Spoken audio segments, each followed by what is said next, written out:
Welcome, mortal souls, to Strange Darkness Radio. Within the echoes of our host's haunting voices, terror weaves through the airwaves like a malevolent symphony. I am Benson, your spectral guide, leading you into the uncharted realms of the macabre.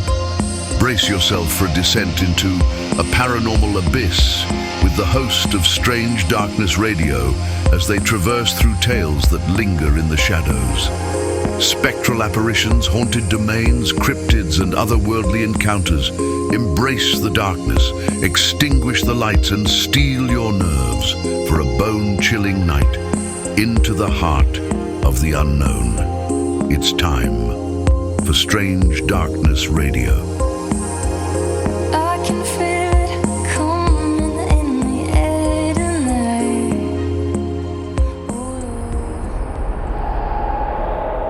Welcome back to Strange Darkness Radio. I'm your host, Bobby Washington, along with Amy Tydeman and Vanessa Scaduto. Welcome, ladies. Hey, Bobby. How is it going? It's darn going. good. It's going good. Tonight is going to be a heavy episode led by Vanessa. Again, normally we go in talking about what we're doing and all that good stuff, but I'd rather just, for tonight, go ahead and get into this episode since it is pretty deep. All right, Vanessa, I'm going to let Benson give us the disclaimer and the intro. Here we go. Strange Darkness Radio cares deeply about our listeners. This episode discusses serious and sensitive topics, including suicide and mental health. If you or someone you know is struggling, please remember, you are not alone. In the US, you can call or text 988 for the Suicide and Crisis Lifeline, available 24/7. In Japan, support is available through the TEL Lifeline at 0357740992 or befriend us at 0352-869-090.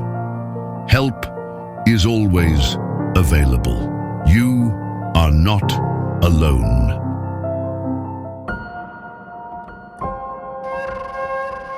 Welcome to Strange Darkness Radio, where shadows speak and silence echoes. Tonight we descend into the still haunted woods of Japan's most infamous forest, Aokigahara, the Sea of Trees, a place where compasses fail, spirits linger, and the line between life and death seems to blur. Prepare yourself for whispers from the beyond, ancient legends, and the unsettling truth behind this beautiful cursed land. This is Echoes in the Trees.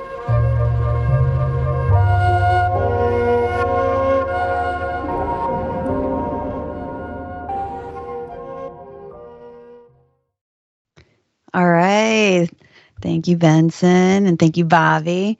All right, so tonight we are heading into the shadowy silence of one of the most infamous forests in the world. The and excuse me if my enunciation is off, okay? Aokigahara, also known as the Sea of Trees, that's what it means, and it's nestled in the base of the mountain of Fuji in Japan, Mount Fuji in Japan. It is also known as, we all know, the Japanese suicide forest. And this place isn't just a forest, it's really a chilling blend of natural beauty, death, legend, and the paranormal. And this episode is called The Echoes in the Trees, and by the end, you'll understand why those echoes have captivated and terrified generations. So let's get into the terrain and the atmosphere. So Aokigahara stretches over 35 square kilometers, and it was formed by lava from Mount Fuji's eruption over 1,000 years ago. Its volcanic foundation makes it unusually rugged. Sharp lava rock is scattered across the forest floor, and the tree roots curl over the hardened surface like skeletal fingers. And this lava rock also has acoustic absorbing qualities, which dampen sound. That's right, no bird song, no wind rustling through the trees, just a really uncanny, almost oppressive silence. And the canopy is so thick that even in the middle of the day, it can feel like dusk. Visitors often report a sense of disorientation or timelessness. Add to the fact that compasses and GPS devices sometimes malfunction here due to the magnetic iron deposits in the rock. And you can understand why people have compared walking through Aokigahara to stepping into another dimension. My question is to you guys, do you think some of these geological properties, like the silence and the ability to confuse the compasses, contribute to some of the paranormal reports people experience that I'm about to go into too? And could the land itself be amplifying some kind of energy or emotion? Because we know that people believe certain rocks like crystals and stuff, What do you guys think? Bobby's not saying anything. You want to go first, or you look like you're about to say something? No, I'm letting Amy go first. Yeah, no, I definitely think that, obviously places with unusual activity are always going to mess with the person mentally and, create some type of stress or fear. Like the issue with the compasses, that would stress a lot of, I would be freaked out being in the middle of a dense, dark forest and thinking I'm going to get lost or, trapped there. And the fact that it's so mind-numbingly quiet out there, you probably start to think that you're hearing things that aren't there. Right. So, I would just think those two things alone, and then you add on, the already existing reputation of the forest, that would be enough for someone to feel or think they feel negative energy and start to associate it with paranormal things happening. That's not to say that I don't think there are paranormal things happening, because I think that's true as well. But you could see how those two things alone would just make someone start to feel a certain way. I agree. What about you, Bobby? I totally think that the iron deposits would play tricks on your mind, because you can walk 20 feet and the compass is working perfectly fine, but yet there's iron deposits underneath you or in a certain area. Your compass starts spinning, it throws it off. You're like, wait, what's going on? You walk back, it's perfectly fine. You walk forward or left or right. So as you move around that forest, it doesn't happen in all places. So I definitely can see that playing on your mind, and especially if you're there for not good reasons. It's like, okay, there is something here with me. It just plays into everything. Right. And not to mention, if you look to the left or right and see a shadow figure or somebody dressed in white floating past a tree. So it's either going to, I'm going to be out of there, first of all. But yeah, so I definitely can see how that would play on your emotions and make you feel like this place is magical, which I still think it is. Mm-hmm. Oh, yeah. Just the fact that 1,000 years ago, a volcano erupted and created this forest in itself. Yeah. And if you've ever seen the pictures of it, especially also when it snows in there, it looks like some kind of wonderland. It doesn't look real almost. It almost looks like AI made it up, because it is so dense.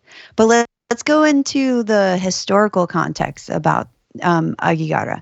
So, Aokigahara is association with the death rates go back centuries.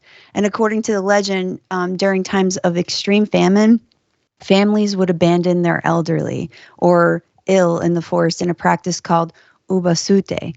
And literally, the literal meaning is abandoning an old woman.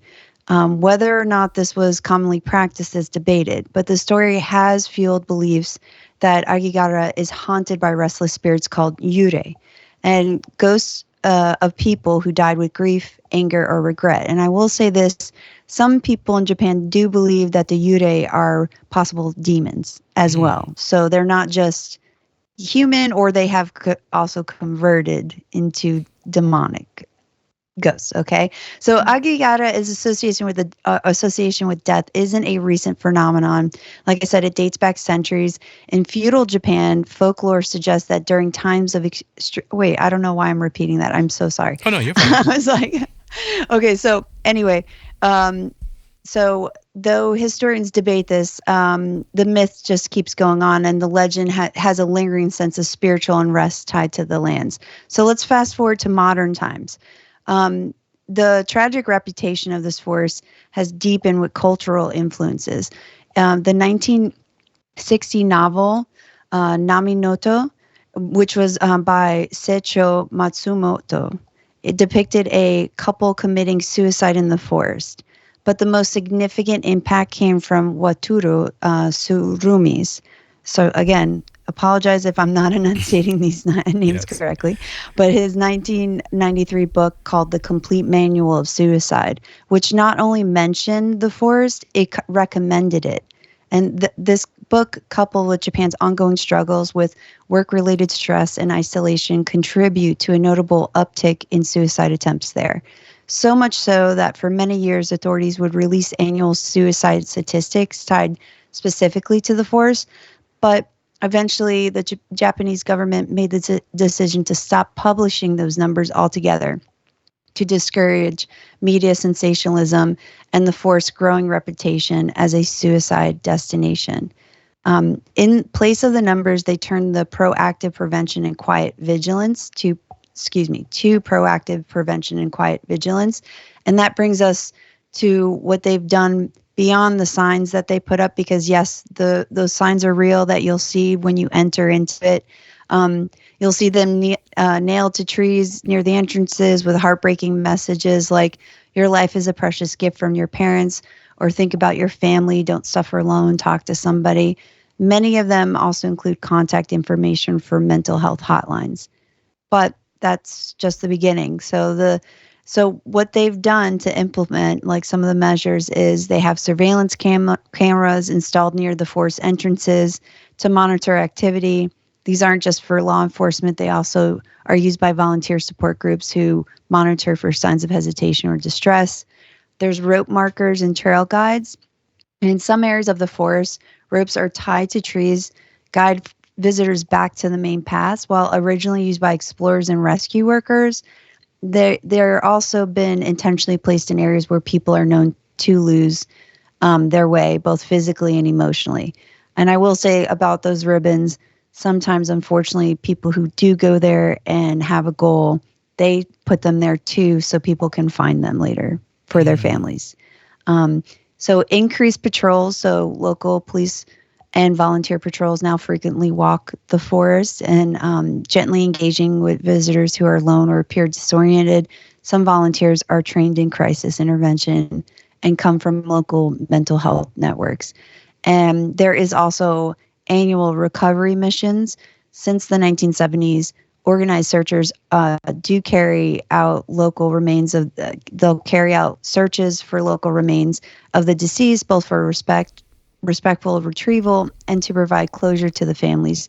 These operations are quiet, somber, and often carried out by those who volunteer year after year. These efforts are less about erasing the forest's reputation and more about reclaiming it, not as a site of death, but as a place where hope and intervention are still possible.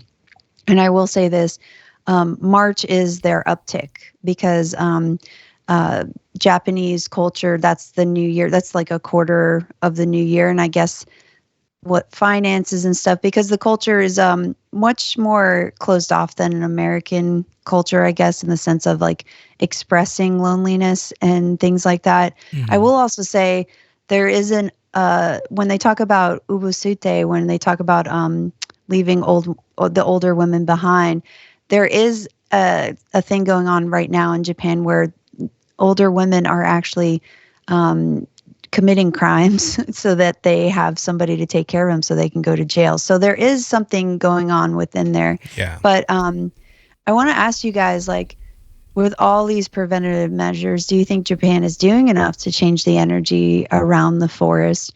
Or do you think there's something more? Maybe there's something emotional, spiritual. I think we also mentioned cultural that still lingers too deeply for infrastructure alone to fix. I mean, how much influence do you think also the literature media have on places becoming magnets for tragedy or supernatural, or like, can a story create a curse? No, go ahead, Andy. Go ahead, Bobby. No, go ahead. No, I was just going to say, I definitely believe they're doing a lot, especially for the environment, the area. I know if what I was reading, that if you're a store clerk and you see a young kid or female in the teens or early 20s, and they're saying they're on their way to that forest, they ask more questions. They say, "Are you okay?" They give them pamphlets. They actually alert authorities. So it's just not even the situation when going into the park, the forest. It actually occurs as you're traveling toward it, because it happens so often. And so I do think they're doing a lot. And I know the videos I've watched a couple. That forest, man, is so creepy. I mean, it is creepy. Yeah. It's beautiful and creepy at the same time, though. That's what's crazy I'm about going it. with creepy. I wouldn't go there. I go to a lot of places, but I wouldn't go there at all. I Yeah. mean, it looks so creepy. And it's just the way the guy was shooting the video. But yeah, it's people there. They do hike, but it's mostly foreigners who come in and tour the park, as far as looking for paranormal or doing things of the such. But so hopefully not as many are going there for the other purpose. And it's just sad to even think that if you go there as a foreigner, that you possibly could run into a situation where you see something that you don't want to see, or I guess you're there to, I don't know what you're there to see, but I would never put myself in that environment, as far as, whether it's in ghost investigation or just anything like that, just based upon it. So it's so unbelievable, because it's not something from the past. This is stuff that's currently happening, currently going on, and people in despair and everything else, so who knows the possibilities. But yeah. Yeah. For me personally, so, Japan definitely has a long, long history of suicide. In fact, I think it has the number one suicide rate in the world. And so, with many Asian cultures, even here in America, and I know definitely in Japan, there is a huge stigma associated with seeking help for mental issues. So I definitely applaud the uptick in tactics to try to reduce the numbers of people, going there and doing that. But I think, and I'm not exactly sure because I don't live there, but to me, it seems like there could possibly be more done overall in addressing the topic of stigma. Like an educational campaign to raise awareness of mental health issues, and that it's okay to ask for help. Because I know, in the Asian, we don't go to therapy. You know what I mean? It's just very uncommon thing it's seen as a sign of weakness. So I think that just the stigma associated with getting help for behavioral health issues is something that they could also work on, not just putting signs there. And that's good. That's great. And I'm glad that they're doing that. But I think I personally feel that more could be done regarding the topic, because like I said, it's one of the top rates of suicides in the world in Japan. So there's something going on. You know what I mean? Yeah. So you mean as a nation and as a service for the government to help people who are, make it a strength thing opposed to a weak, thing to where, it is okay to go seek help. But a lot of people, they feel such shame. So it's just a thing that, Yeah, I feel like to them it's an honor thing too, it's even in the Latin culture, my mom's generation didn't believe in depression. There was no such thing, and I think that is sometimes a cultural thing where unfortunately it's the shame, and, you're not supposed to dishonor your family by saying you have an issue, Yeah. And then, in my family, they're Roman Catholic. So on top of that, talk to God. And that's you. It's well, I have tried that, that's not enough, Right. So, but yeah, so, I mean, I do think I'm glad they're doing more, and I do, there's so many beautiful things about the Japanese culture, right? But then there's also these other dark things, just like in Latin culture, there's beautiful aspects of it. And then, once you get into the nitty gritty, you find stuff. But let's get into our favorite part, the paranormal activity and the legends of this forest. So we'll get into the heart of what the forest the focus of it in the paranormal world. So many who venture into the forest report experiencing more than just eerie silence. There are tales of people hearing whispering voices, voices that seem to come from nowhere. Some claim to see dark, shifting shadows moving just out of the corner of their eye, and others report feeling physically pulled off the trails, as if the forest itself is trying to consume them. The ghosts said to inhabit the forest are called, and I mentioned this earlier, yūrei. And these are not your friendly neighborhood ghosts all the time. And they often are described wearing white burial robes with long black hair and featureless faces. In folklore, they're the spirits of the people who died suddenly or violently, and they're bound to the earthly plane by rage, sorrow, or unfinished business. And people who have reported photographic anomalies in the forest, like strange mist, faces in the trees, and temperature drops on thermal imaging cameras. Paranormal investigators, like those from the Japanese group Spiritual Spot on YouTube, have documented bizarre EMF spikes, muffled screams, and ghostly figures caught on infrared. And one chilling anecdote was from a Reddit in the paranormal channel called described a user who heard crying children and laughter while hiking the trails. When they turned around, their tape trail had been severed, and another visitor reported being followed by a pale woman in white, only to find nothing on their camera when they tried to record it. And beyond the heartbreaking truths of the forest lies a tangled web of ancient myths and modern legends and stories passed down over generations, whispered between hikers or shared in hushed voices on ghost forums and Japanese talk shows. And whether you believe in them or not, one thing's certain, the forest doesn't just feel haunted, it is haunted in the minds of many. So here are some of the most enduring and chilling myths tied to this forest. So we already spoke about the yūrei. They're considered vengeful spirits of the forest and at the center of the most supernatural tales. Traditional, like I said, they're already traditional Japanese ghosts. So a lot of the times, they'll see the pale woman in the white funeral, but visitors report sudden chills in parts of the forest with no wind, feeling watched even when alone, hearing whispers, weeping, or strange humming in the dense silence. And of course, we already talked about seeing the white figures in the distance only for them to vanish. So it's because in Japanese belief, a spirit becomes a yūrei if they don't have proper funeral rites performed, and if the soul is bound to a place by trauma. So there's also a myth that the forest traps you. So the urban lore is that the forest is sentient and one that feeds off despair. This myth says that the forest subtly changes its geography like a labyrinth, preventing people from finding their way out. According to this tale, even seasoned hikers have gotten lost in the areas they thought they knew. Some believe this disorientation isn't caused by magnetism or fog, but by a malevolent force that doesn't want you to leave. Hikers often tie bright colored tape or ribbons to trees to mark their trail.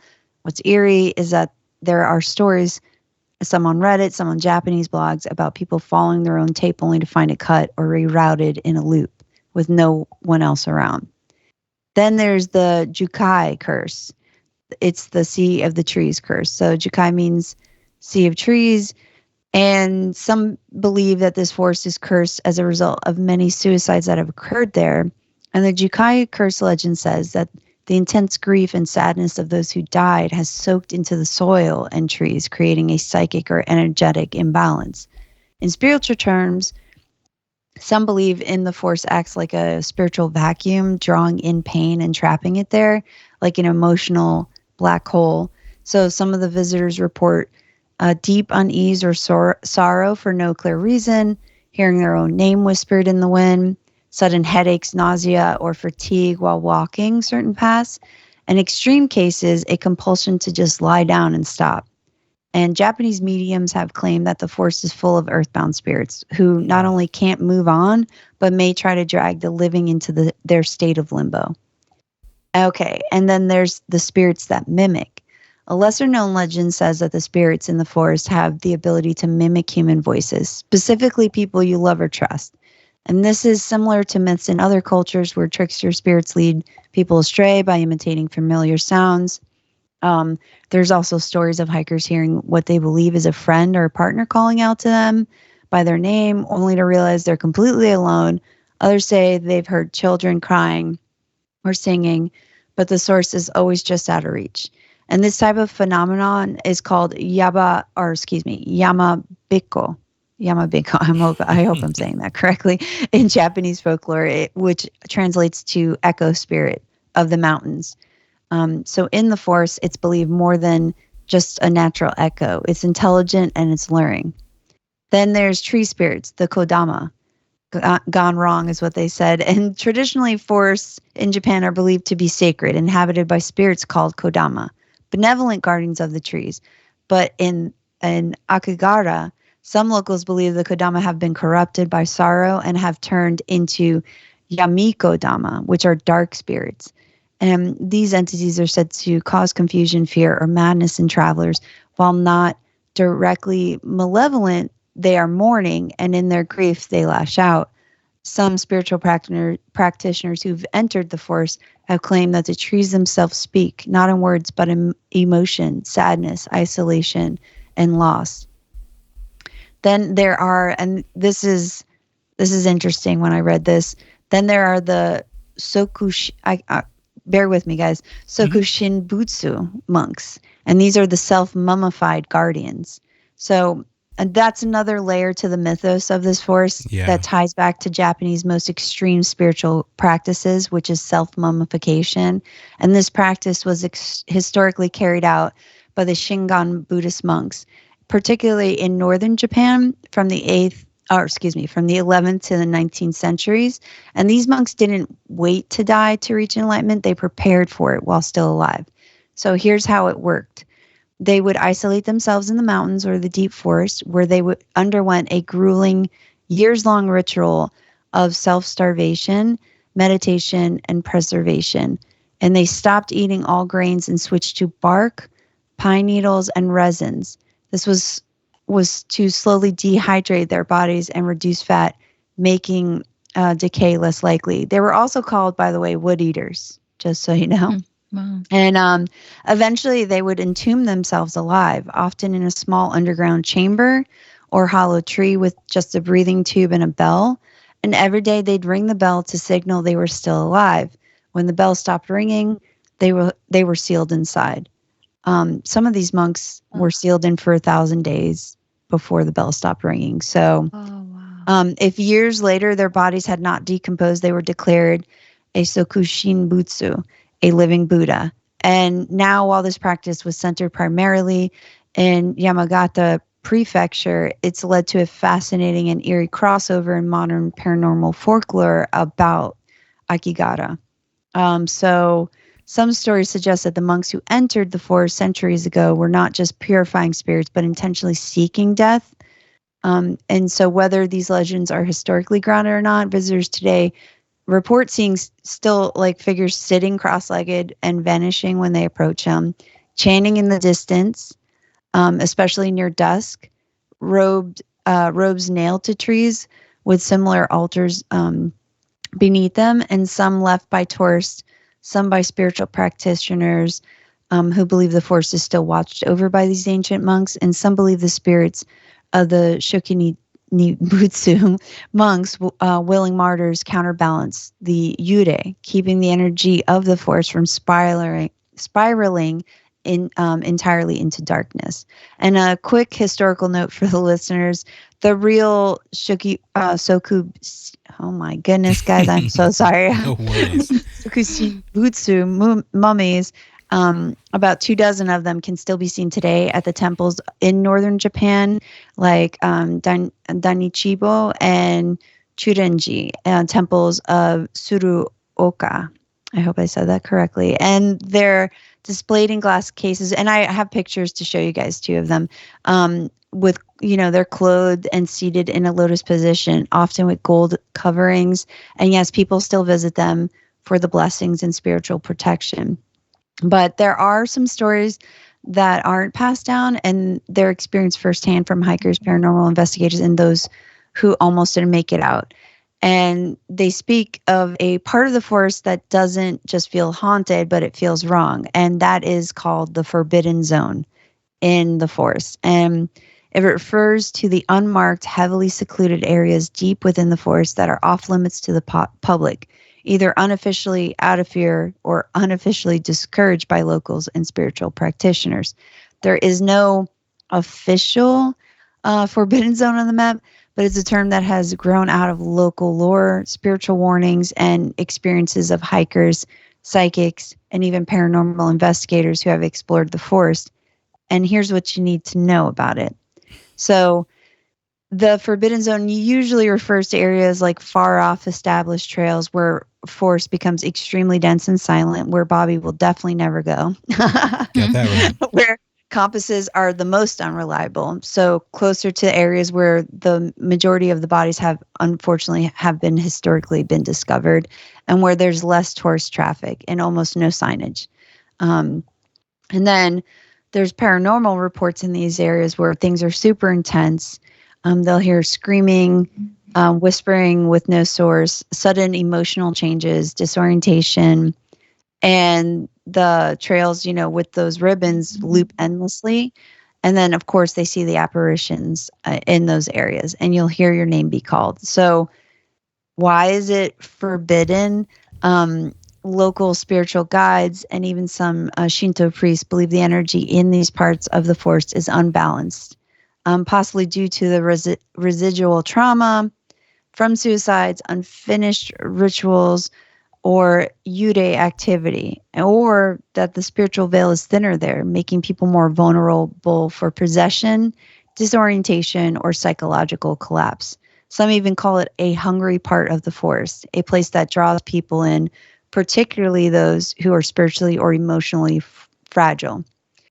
So, one more thing I want to put out here as a cultural note: in Japan's spiritual tradition, some places are considered impure or kigare, tainted by the death or sorrow. And the forbidden zone may be one such place. It's not marked by a sign, but if you know the stories, you'll feel it when you cross into it.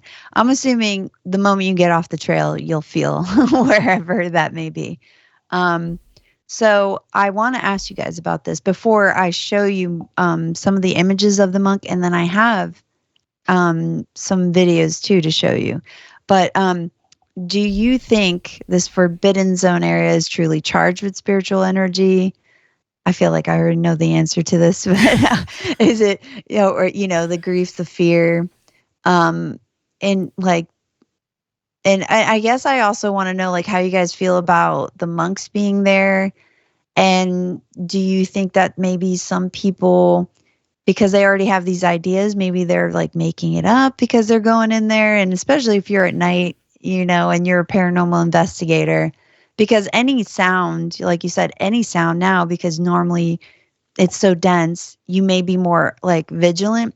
But I will tell you guys this: there are bear attacks in that forest. This year alone, I think about a month or so ago, they already had 300 attacks. Yeah. So there are animals in that forest. Wild dogs and yeah. So let's be aware of that too. And I think that that's I want to put that out there because we do want to be balanced and fair in our storytelling here. So what do you guys think? I mean, me personally, I think is extremely haunted. And, we go on about how certain, whether someone's passed away in a home or in an area, be it Native Americans or whomever, we always talk about how haunted, or I should say powered, an area is because of the energy that's surrounding it. So imagine what's happening in that forest with the despair, just the suffering to get to the point to do something like that. And those people could possibly still be there after they've since passed. And their, that despair, that trauma, that energy still lingers in that forest. And so I definitely believe it's haunted. And I think it pulls people in when you get there, because imagine the longing of wanting to spend time, or, okay, I understand what you're going through. I've been there. You would think, well, no, don't do it. ghosts could be saying that, but then some of them are, join me, come with me, you're doing the right thing, and so on and so forth. So I can only imagine the possibilities of what's happening with people in that forest. Yeah, I agree. I don't think you can have that many unsettling deaths in one location and there not be some kind of spiritual presence, unsolved matters, if you will. There are hundreds of deaths every single year. So just imagine, like, since people started going there, all of the souls that are there. So I definitely believe that it is a very haunted place. But I also do think then there are sometimes, because of its reputation, people are looking for something to happen. And so I think any little thing that does happen, people will automatically attribute it to supernatural factors. So there is that as well. I don't think all of the things that people are posting on social or, on YouTube or whatever are supernatural. But I definitely think a lot of it is as well. So I think there's definitely something there. Yeah, because when you're in the forest alone, the sounds, and again, the sounds are not as, loud, and as, I guess the creatures and the sound, the way it's muffled, isn't as loud as a normal forest. But a tree breaking, snapping, just any sound can trigger echoes. It can make you look in a direction. You swipe back and forth, whether it's a branch falling, whatever it is, make you think that it's something. And it possibly very well could be, but along with the nature of the place, the feeling that you have there, just the normal things that happen in a forest, that is a recipe for fright night. Oh, yeah. Yeah. And I 100% agree with you guys. Unfortunately, self-harm like that is a traumatic experience regardless how it's done, because like you said, nobody who's in, I don't want to say right mindset, but, an emotional way is obviously they're in despair, when they get to that point, that they would harm themselves like that. So I agree that, who's to say how it was imprinted there? Who's to say they're not still there? We really don't know everybody's circumstance. And unfortunately, they haven't found everybody. There's a lot of people that families think they went there, but they have never been able to recover a body, and they're still missing. Oh, yeah. Then it said also, like the bears, they actually eat the bodies, and they say they never did it, obviously, while they were alive, or, they were going through the process. This is after the fact. So who knows? I mean, that's probably why a lot of these people have not been found. Right. And I want to, I'm going to talk about a story, actually. And this was taken from Otherworld podcast, which is one of my favorite podcasts. Shout out to Otherworld. This was from episode 35, titled Woman in the Bath. And I'm just going to give you a quick synopsis, but I suggest you guys still go listen to that episode, because, it's very well done how and it's the woman whose story she actually is interviewed. So this woman's named Cindy. I believe that her husband is an American guy, so he's not from Japan, but she has family there. So she decided to do a trip. He's like one of those avid hikers or whatever. And she does all the trip, but he says he wants to go hiking in this forest. And she was taught her whole life. Brother, but that's a story for another day. Right. She was told her whole life not to really go in there. Plus, she has abilities. So even in her whole life, she's seen things, but people have dismissed them because she was a kid. So she was wary because she knows that she may see something. But because she was trying to appease her now husband, I think they were just dating at the time, she said, fine, we'll go there, but you plan the hike. Well, did he plan the hike? Take a guess, Amy. Men. No, he didn't. He didn't plan the hike. So they still went, but they had no direction. You know what I mean? And she said when she first got there, they noticed there was a van there parked. But when they went up to the van, they realized there was a lot of dust. It had been sitting there a while. So she got nervous that they were going to run into somebody in the forest that possibly harm themselves. And So wait a minute. She knew they were going to that particular forest? yes, After but they because she didn't was plan trying it? to, because he I mean, come wanted on. to, because if you don't know anything about Asian culture, Bobby, Asian women are taught to really take care of their guys, okay? Like Yeah, they right. are, it's just part of the culture. So she just went along with it because she said it made him so happy that they were going to do something like physical instead of just eating and going to restaurants. So she said they were only 100 meters in, and she went to like tie her shoe or something. And mind you, it was starting to snow a little bit too. She said it was kind of damp. Probably around March. They probably went around March. Is around the same time that the forest still has snow and stuff on it. And she said when she looked up, she heard something. She looked up and she saw a woman in the tree. Okay. But it happened so fast. She said the only thing that I realized what was weird about it is I couldn't see her face. So she didn't want to tell her husband. At the time, he was ahead of her. And so she's like, well, maybe I just play tricks on me, right? So she's walking and walking. And she says she's becoming miserable though, because it's like the forest is like wet and, but she's just trying to enjoy herself. But she all of a sudden in her peripheral, she thinks she sees an arm moving, like with her, like somebody's like next to her walking. Oh my gosh. But she said what was weird about this is the arm was black as if it was a burnt arm, like a burnt arm. And so she's like, okay, I'm going to clean my glasses because she wears glasses. She said, maybe I'm just losing my mind, so she put it back on and she starts walking again. She sees the arm again. So at this time, then she decides to look because she's like, okay, this is becoming a little too much. And she sees nothing though. She looks, she sees nothing. And now she's starting to get a little nervous and she keeps walking. She sees the arm again when she starts walking. I'm getting chills you have to hear it. You guys got to listen to this episode. Okay. So, and then out of nowhere, she stops because now at this point, she's like, maybe I should say something. And because she's starting to get freaked out. And of course, where's her man? I don't even know why she married this guy.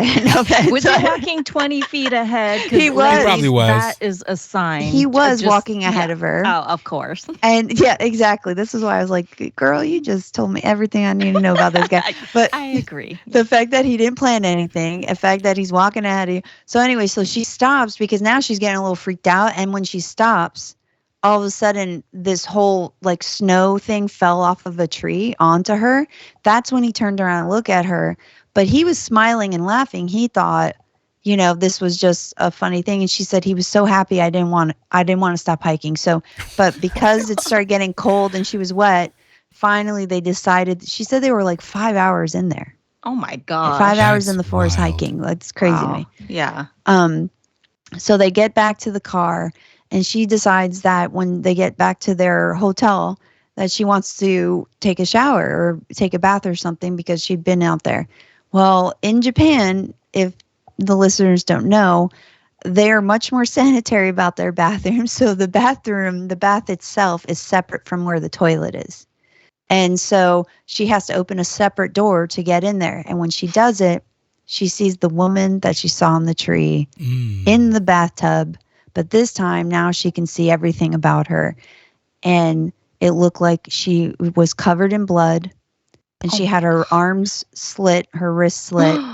And she was laying in the bathtub looking at her. And she described everything. I won't go into full detail. You can hear it on the episode. And she told, this is what's so funny about this narrator of her, because I could tell she's a very passive person. She's very sweet. She goes, no, I decided I just shut the door and said, nope. And she said, I then hand bathed myself in the separate room. In my head, I'm like, I would have went out and been like, why are we not screaming? Why are we not calling to get 4 eyes on this situation? But see, Bobby, well, at the time, I think they were just starting to date, or they were dating for a while. I don't know if they were married yet. She calls him her husband now. I don't know if they were together. That's why she wasn't on Strange Darkness Radio. I would have I'd had more questions. The thing that shows you the Japanese culture of like the shame of even seeing that. Like, so that's what it was with her too, is like, a lot of times they don't want to hear that you can see these things. She talked about that in the beginning about she would see stuff. So she bathes whatever. She tries to fall asleep. She wakes up in the middle of the night because she hears walking. She heard my gosh. open. So she sees the woman's shadow walking towards their bedroom door. And then she said, this was 4:00 in the morning. She goes, I could not sleep. And I wanted to, my husband didn't wake up. And That loser. Wow. Well, he didn't know. So I'll give him grace because she never informed him. He could have just been a victim. That's true. I know. Or sitting there with a succubus the whole time thinking it was his wife and had a great time and then fell asleep. And then his wife comes to bed. Bobby, she should have said something to him. Oh, because for sure, at this 100%. Yeah. So she said the woman stood there and she said the whole time she was just praying that she wouldn't come into the room. And she didn't. She stayed behind the door and she just stood there. And when the morning came, her shadow finally went away. Of her. So they got out of there. They went up to some monasteries, and she said she made sure she sat in the incense for at least 10 minutes and got blessed, and all that stuff. But what she did, though, she was then going to go to her brother's house in the same area. And I guess between sometime and that, she told her brother what had happened. And her sister-in-law, she said wasn't normally nervous about that stuff. Yeah. Her sister-in-law basically put salt on the doors so that if they came into the house, the spirit couldn't follow them. She said after that, nothing ever happened. But I thought that was such an interesting story because I do believe that some spirits can latch on to people. Oh, for sure. What it saddens me though personally about this story as somebody who, talks to entities sometimes, is that woman was probably asking for help. And she knew that woman could see her and was probably stick around to find that out, unfortunately, because oh my gosh. No, not at all. Sorry. But I also want to show you guys clips from the forest if you would love to see them. Mm-hmm. So first clip, let me see. I got to share my screen here. This first clip is from it's an older episode. Just one sec. Our listeners who are listening to the podcast, please go to YouTube and check out these particular clips and videos that Vanessa's about to show. Yes, this one is from our good old Destination Truth when they were in the forest. It's a very small clip. So let me see if you guys see what they see. I like how they're like, why'd you sit here alone after that? Wow. Unfortunately, I really can't tell because of the pixelation. There's so much pixelation happening. So let me, I'll play it again because I did see it when it was on a smaller screen, by the way. Is it a dark shadow? It's a whiter shadow. So, and sorry, I had to update so you're going to see kind of like a head and shoulders and it falls down. So it's like right here. They're going to play it back. You'll see. So it's right here, the head and shadows and the body, and then it falls. Yeah, I really can't tell because I'm off to having the a hard right, time seeing that one. It looks like it's pixel because it's the granular image and then the pixelization of when it's on a smaller screen, I think it's less granular and it actually you can see it better. So you guys can Google that to look for that clip. But I also have, and this is from a YouTube channel called Janko, and the title of this video is called "Scary" in quotes, "Demon Caught on Camera in Japanese Most Haunted Forest." All right, I don't agree with the demon part, but they did capture something, and I want you to look in. You guys can see this arrow, right? I want you to look in this area. I want to make sure my brightness is up actually too. Maybe that could also be affecting this. So this area right in here, you're going to see movement. I don't see the new image yet. I just see the same. Oh, you don't see it? Okay. No. Hold on. Maybe I have to. And again, for our audio podcast listeners, please go to YouTube, Strange Darkness Radio, and check this out. It's extremely scary. You have to go see it. Yes. So, okay. You guys can see it now, right? Yes. Okay, so in this area, Be very mindful Okay. of movement. And these guys kind of talk about it a little bit ahead of time too. So Craziest place I've ever been. Yes, it is. This place is unreal. So it's gonna be a long day, is all I'm saying. And you guys are probably gonna hate us. I'm just saying, you're probably not gonna be very happy with what I'm about to tell you. We're gonna split up. We're about to split up. So Is that what you decided on? Can we turn the volume down just a tad? So I'm going to slow it down right here. But if you look right behind Chris. Turn it down? Yeah, just like halfway. Yeah. There, right there is fine. That walks from left to right. And I genuinely don't know if that's a paranormal figure, shadow figure, or if it's a real person. And honestly, I don't know which one. what I found interesting about this video is that he was standing, right? It starts here Yeah. Mhm. and then it stands here. So when you go and look for this clip, so I could play it again for you guys. Yeah, and we'll So put these in show links in the show Yeah, so description. it starts here and see how it moves, yep. and then it stops and stands and stares at Yeah. Yep. Yeah. them. My thing with this How is you like, just saw that peekaboo thing? I've seen images like that, like what you just saw, to where the person, the entity leans over and has that wispy, shadowy look to it. I've seen that multiple times. That walks from left to right. And I genuinely don't know if that's a paranormal figure, shadow figure, or if it's a real person. And honestly, I don't know which one. so, I don't know much about this guy or his channel or anything, but my thing is too, is like the only concern I have here with this guy's filming here, right? Mm-hmm. He said his data got corrupted. So, that's the only thing, because he does say, though, as they go on further, that in what he remembers when he finally got to see the actual footage in real time, afterwards, he was saying that at the time it looked wispy, even though in this guy's video it looks more solid. But I do find it interesting, though, if it wasn't a real person, it was or if it was a real person, it was a very confident person just standing there, like didn't even care to be seen. It was kind of like they must, like, if it was, that's why I do think this may be paranormal, because, Japanese are not known to just like Americans who want to get clout chasing, like jump in but also shot. something is set up. That's obviously Also you that, have yes. somebody out there doing it on purpose. But it actually is not a solid person or a solid thing. So it does have a slight like opaque feel to it. like it's see-through kind of, still dark, but you still can see because I don't know if that's snow on the ground or what that is, but you can. Oh, it's snow. Yeah, It's snow. If yeah. you watch the rest of their video, it's snow. They went in March. They also talked about that they didn't know that was also a high rate, because there is other parts that I didn't clip in here. So if you guys want to go watch this is actually their take after they posted their original video, which I'm going to show a clip from there. But when they posted their original video, they got feedback from the viewers. So some of the video they had to go back in because they missed some things. Yeah. That they didn't even notice were there. But yeah, they didn't even realize like this area, this time of year was that.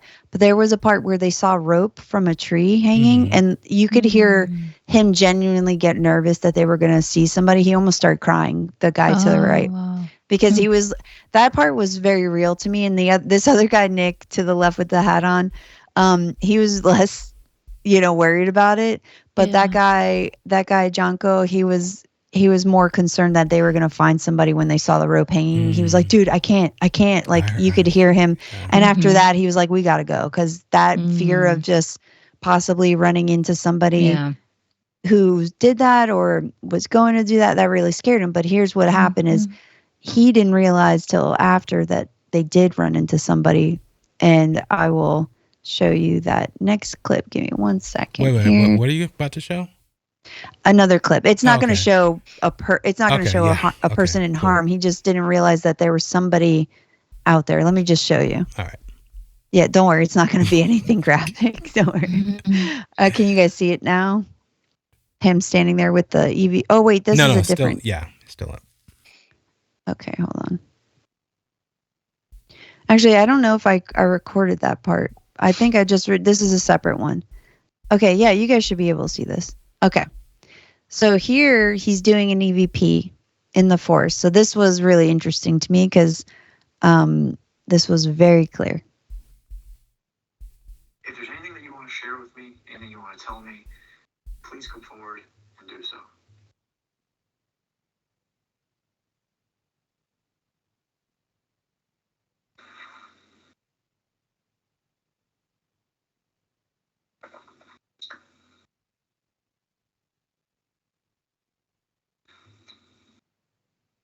Is it true that apart from all of the stories about this forest and the sad and tragic things that occur from within, is it true that this forest is haunted, that it is plagued by some sort of darkness?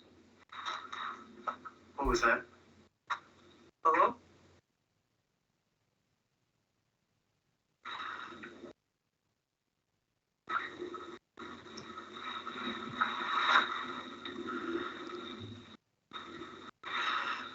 Sorry, my head is on a swivel right now. One more question.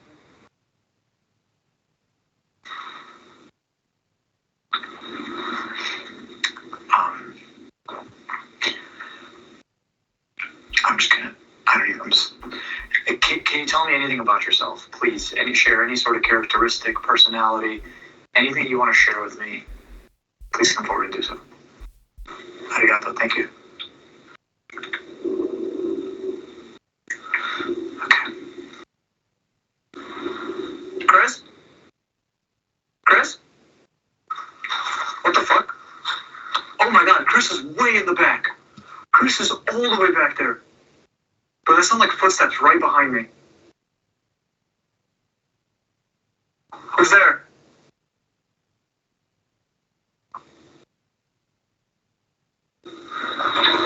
This is very, very eerie.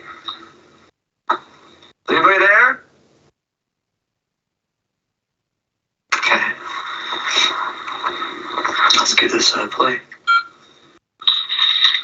Hello, spirits. Konnichiwa. My name is Yasuko. I want to communicate with you. If you can understand me, please use your energy to communicate with me with this device right here. If there's anything that you want to share with me, anything you want to tell me, please come forward and do so.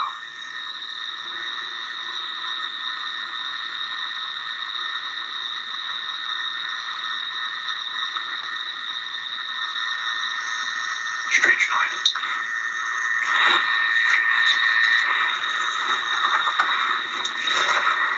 Is it true that apart from all the stories about this forest and the sad and tragic things that occur from within, is it true that this forest is haunted, that it is plagued by some sort of darkness?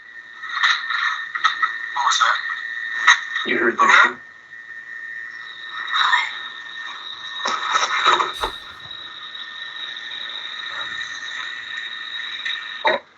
I'm pausing for a sec. It literally said hi. What's crazy is I literally asked if there's anything that's plaguing this land, haunting this land, and it said hi.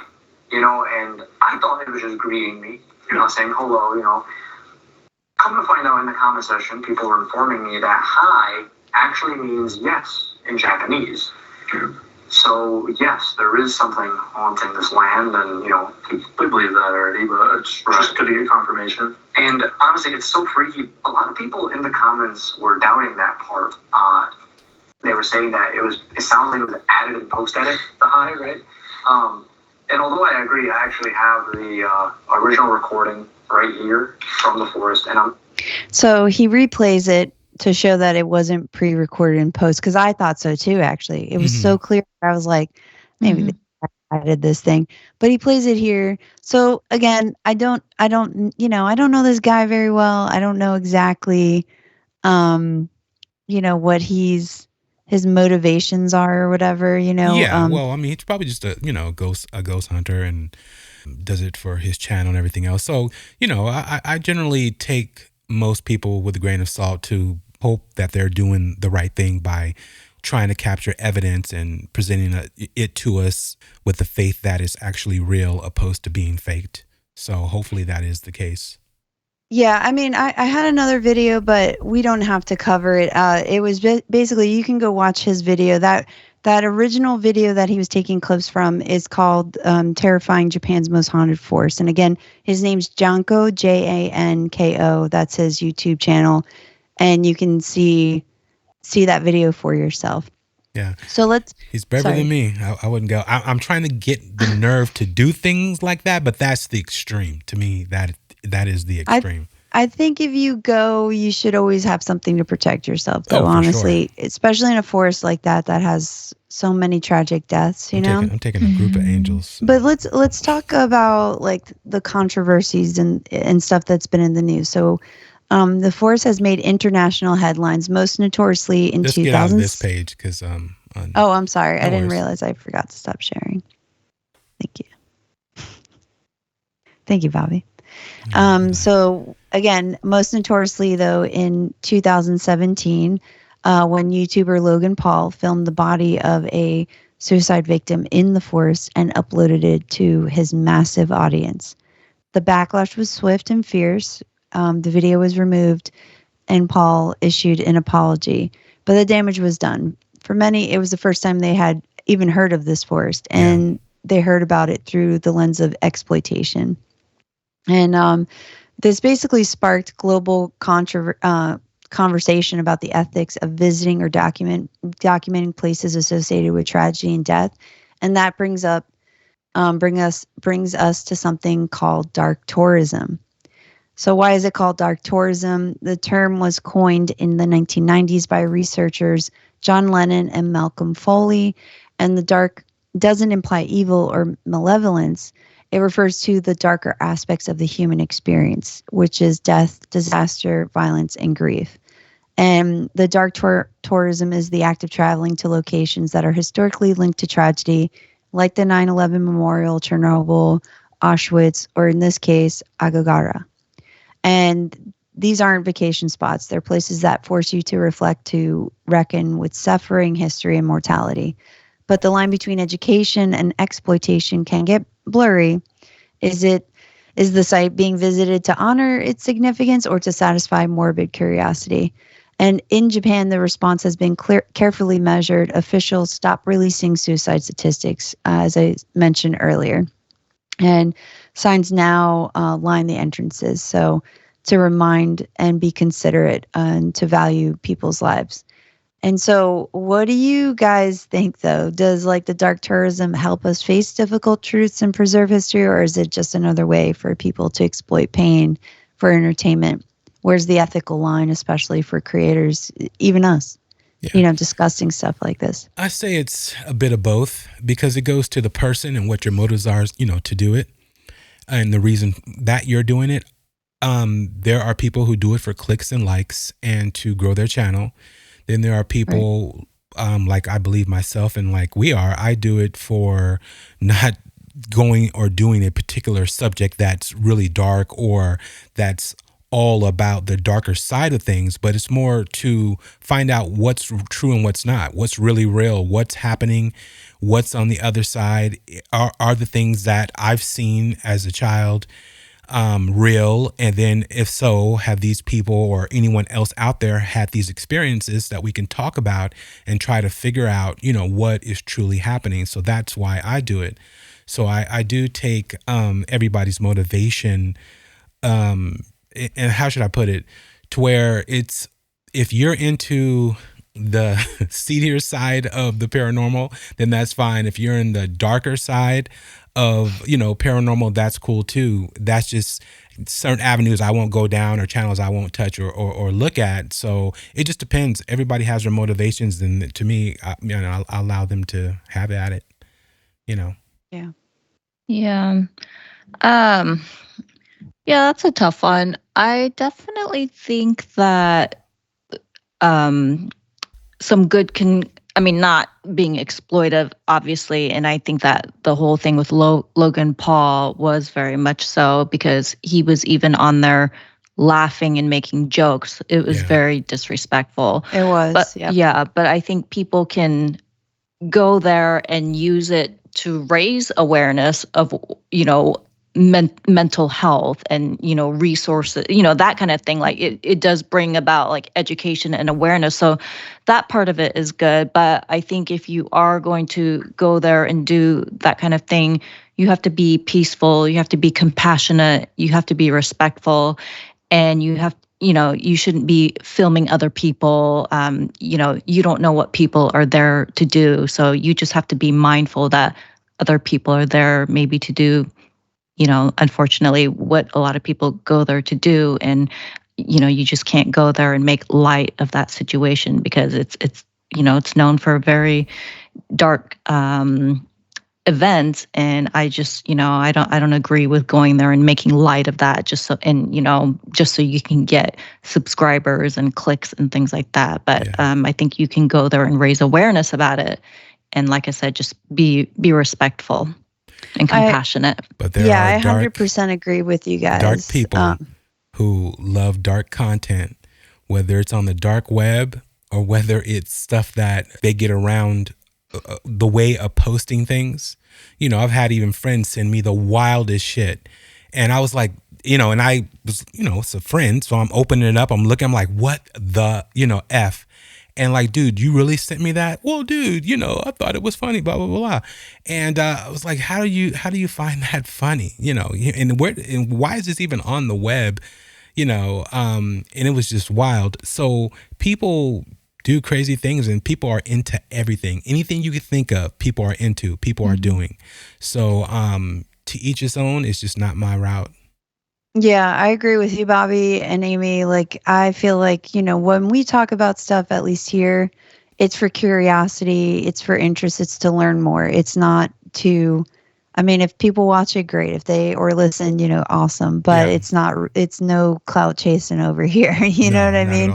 This is not for clicks and likes and views. This is to help educate other people too, who maybe are curious and don't know, or things like that. But yeah, I'm with you too, Bobby, on some of those videos. I've had to tell people, don't send me certain types of videos ever. And, especially animals getting hurt or kids. Like, I don't, I don't know what that's about, where people are like, oh, this is funny. I was like, no, it's not. Like, even if it was an accident, that's not, I don't want to see it. It's weird stuff where I'm like, oh, I didn't even know you thought like that. Exactly. Well, no, I tell all my friends, if you're going to send that, just send porn. I'd rather just send porn than somebody, unaliving themselves. But I'm just joking on that anyway. I know you're joking. Sure, Bobby. Sure, you are. No, well, in Florida, you have to use an ID now to watch Pornhub over here. So you can't have to do what now? Yeah, are you have serious? They made it illegal. So you have to like submit your you have to be 18 and then you got to submit your but picture. people can use a VPN good. though. They can use a VPN so that they don't know they're coming out of Florida. So it's like, Yeah, but I think I know people hate it because it's a step in the government in their business, but I think that's actually a good thing for the studies have proven, though, Bobby, the content that some of these people, they're going to find a workaround no matter what. Yeah. It's just so much out there that it's kind of, it's Boys scary. Find Hustler magazine, so yeah, you're always going to find but let's we can wrap this up, and I want to like finish this off to let you guys know that there is a rising movement in Japan right now to reframe the forest as a place of reflection and healing and not just fear. And there are nature tours are offered by guides who focus on the forest flora, fauna, and ecological significance. And some spiritual practitioners even come here for quiet meditation, saying they feel the energy of the place is not evil, but deeply misunderstood. Mm-hmm. I do have one more question before I conclude this, though, to you guys, is do you feel like the forest can ever reclaim its dark reputation, and can nature itself heal from emotional trauma that's become associated with it? I think over time, people stop going, and I'm talking about maybe 100 years from now, but no, I don't think so. Just because of how it all happened from one book, how it started as a quiet place to go and be alone. Because again, in Japan and certain places in that country, you can't, it's hard for you to be alone, or, everything is so stringent with just time, things that you have to do, your day-to-days and all kind of stuff. And people in that book led those people to that particular scenario. But yeah, no, I think there's nothing that would make me want to visit that, even though, again, for the healing moment and points in time, no, I think it's going to take a long time with nothing happening moving forward, which I don't think that's going to be the case. So that's why I don't think it will change. Yeah, I think it would definitely be a while, but I think it is definitely possible. I mean, I don't think obviously its reputation is ever going to be forgotten and dismissed, but I think they can reframe it and reshift it. Focus on the beautiful parts of it. Because I know that there's a lot of beautiful caves out there. So I just think it's just just reshifting the way it's portrayed. It has to be like a constant thing.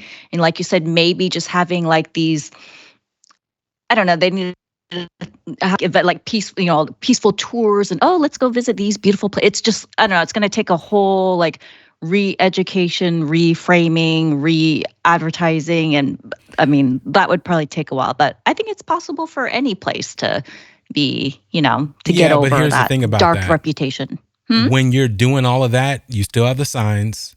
If you take away all the things they're trying to do to save people there, then people are going to continue and be able to do it, without the cameras, without the signs, without the whatever, right? So as you remove all that, and you're trying to reframe this and rebrand it and talk about nature, which again, it's definitely a beautiful place. But it'll just start the whole process again. Then you're in there with a group, and next thing you know, you come up on a person. I mean, that's just, Well, I don't think. Why you gotta be so negative? I don't think you got to remove the signs or anything, but I agree with No, Amy, I'm just talking though, about out of seeing that will always focus you of what this was about and what's happened. I mean, in this that's the forest. same as the San Francisco, the Golden State Bridge. I mean, there are signs there not to jump. I mean, people jump all the time. I mean, I've been on that bridge myself. It's an eerie bridge to stand on. It's also eerie to cross, honestly. But I do think that over time, the earth can heal itself. But unfortunately, because it keeps happening, it's it's something that, like Bobby said, may take. I think it could take hundreds of years, honestly, if there's not other things going on to counteract the imbalance of that energy and not that it's. I want to say negativity, but it's not, I'm not saying these people are negative that go in there. It's just, unfortunately, the emotional aspect, the mindset they're in at the time, is in a negative framework, grief state and I realized I didn't show you guys pictures of these monks. I don't know if you want to see them real quick. Our listeners probably want to see them real quick, but okay, let me show you the monks. Look, Amy wants to see them. See what I mean about the dark side? Let me just show them to you guys real quick, because see how cool they look, though? They do honor them. Did you really just say that? I mean, I think mummification is cool in the sense that we have a look at history. I'm not saying I obviously I care personal. that these. Wow. I mean, I think it's nice that they're honoring them instead of like, and this was a plaque given to one of the monks because he was in there for 1,000 days before he passed. And this was that monk. Gosh. But here's what's cool, though. These are the areas that they were found in, some of them that they were buried in. But this is what it looked like when they were buried in there. That's like self-torture. So, my Vanessa, goodness. explain to our podcast listeners what we're looking at right now. So right now they are looking at basically an image of what one of those monks would have went through. Is basically they would dig a pretty deep hole. They would then they would line the walls with rocks so it wouldn't collapse in on the person. But then they would use a bamboo, like a shoot of some sort, you can imagine, where they would have air in there. And then I also believe that the followers of, like, say, the monks or whoever, they would give them food through that tube as well, which would be Tube and water. bark, leaves, water. And you can see the monk. They have an image of the monk sitting there in lotus position with the bell in his hand. Yeah, and so then he would ring the bell. Wow. And then they would keep bringing food. And when they didn't hear the bell, that's when they would stop bringing food. Because they knew he and was then they'd go and check in on, and I will show you what it looks like. Actually, they have a picture here. That's one of the monks. Oh, wow. But they have a picture of them digging up one of the monks from the ground. And you can see here, this was I believe this was in the 1980s. And you can see how they have a lot of reverence. Their hands are the people around them. Their hands are in prayer out of respect for the monk. But you see the big slabs that they would put over the top of these things. So there was no way these people were getting out once they were in. And you see this bamboo shoot thing here. It's interesting to me because obviously this does take dedication, right? Of your belief. Yeah. I'm like, what if they changed their mind or something? Like, was there a way to, like, signal, oh, I've changed my mind, I don't want to do this anymore? Well, I don't think so. I believe that they had this belief that it gave them more power to become a living Buddha. Yeah. Oh, gosh. Because not all of the monks did this, So these were, like, considered special, like, enlightened monks. Yeah. At least, I can't imagine that. Doing that, yeah. It's similar to, like, if we think of Japanese culture and the samurais, they were, this honoring in their culture of, like, even them killing themselves if something were to happen. That's that in itself is, that takes a lot to get past that. So, all right. Well, in conclusion, guys, the forest is obviously a paradox. It's a place of unparalleled natural beauty and crushing emotional weight. It's a silent witness to human suffering and perhaps something else, something not yet understood. And again, we've already stated, if you guys are struggling with your own mental health or know somebody is, please seek support. You are definitely not alone. And I want to say thank you guys for joining us tonight. Thank you, Bobby and Amy, for listening to me go through this. And I don't know if you guys have any other words you guys wanted to add, or. No, I just want to say, if you're struggling, please get help, and you are loved. Definitely. Definitely. And again, thank you again for joining us on Strange Darkness Radio. And this episode has been Echoes in the Trees. And until next time, guys, stay curious and don't stray from the path. As your journey through the shadow realms of Strange Darkness Radio concludes, remember that you unlock the door to the paranormal with the key of imagination. Beyond it lies another dimension, a dimension of eerie soundscapes, chilling sights, and the profound depths of the mind. You're venturing into a land of both haunting shadows and tangible substance, where the ethereal meets the corporeal, and ideas take on a spectral form. You've just crossed over into the Strange Darkness Radio Zone. In the vast expanse of the paranormal, there exists a fifth dimension, extending beyond the known realms of our understanding. It is a dimension vast as the cosmos and eternal as infinity, a mysterious terrain between the illumination of light and the depths of shadow. This is the middle ground between the empirical and the supernatural, where fears fester in the pit of humanity's soul and knowledge ascends to its zenith. Welcome to the dimension of imagination, an area we dub the Strange Darkness Radio Zone. As you conclude your journey with us, remember that you're departing this peculiar zone, a place where reality intertwines with the surreal. Be cautious as you step out, for you may find that the boundaries between the normal and the paranormal blur, leaving you forever in the lingering embrace of the unknown. Until next time, farewell from the depths of the Strange Darkness Radio Zone.